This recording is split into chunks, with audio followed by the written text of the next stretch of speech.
welcome to the homework of lecture 36.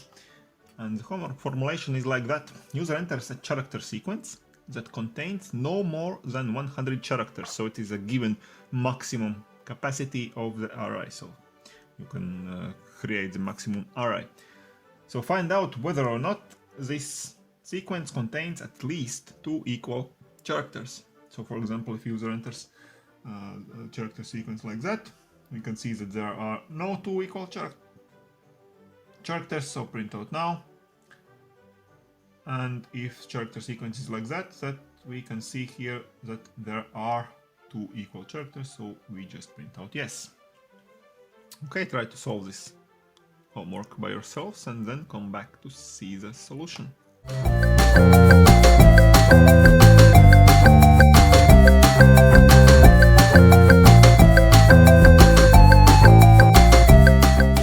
Okay, the homework solution, the functional code. So it was said in the lecture that the maximum user input could reach 100 characters, and this is why we have to create the array of at least 101 elements, because we need to also provide space for the ending character in the maximal case where the user really enters 100 characters. So now user enters all the characters, so let's say with this scene, getLine command, and now we have to find out whether or not there are 2 equal characters. What does it mean? It means we have to compare every pair of characters, every 2 characters. So let's say we organize a for loop again, where we go first of all through the whole sequence, so not through the whole array, of course, not through the whole 101 elements, but just through the sequence that is stored in that array. So again, we use the same ending condition here. So while s number I, which is starting by 0 here, while this element is not equal to ending element, which is either we can write just plain 0, or we can write it like that.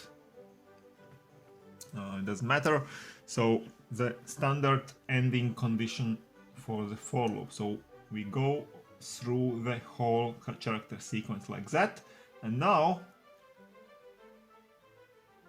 element number I of this character must be compared to any other element. And therefore we build another for loop inside this for loop, where we go with another index here, j, through the rest of the array. So rest meaning starting from the next position from this I, and also of course to the end of the sequence, while sj is not equal to the ending position. So we compare each element number I with every element that is afterwards. We don't need to compare it to those elements that are before I, because those were already compared earlier, where we went through those first elements, so the first part of the array. So we only have to compare every element to every one after itself, so to say. So element number j is the element to which we now need to compare this element number I, and now we see whether or not those 2 elements are indeed equal.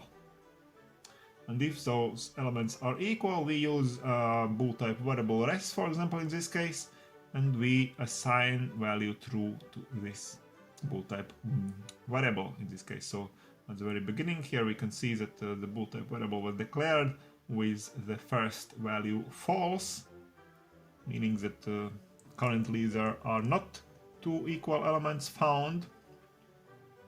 And then when we find 2 equal elements, then we just assign true to it, and afterwards, when those for loops end, then we just have to check whether or not this is true or false.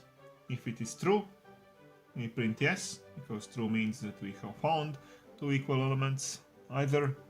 Otherwise, we print out now, because it means that no 2 elements were found. This command was not executed even once, and it means that the starting value false has been preserved till the very end. So this is it. I hope you have solved this homework by yourselves. Stay tuned to my channel, subscribe to it, and see you soon. Bye!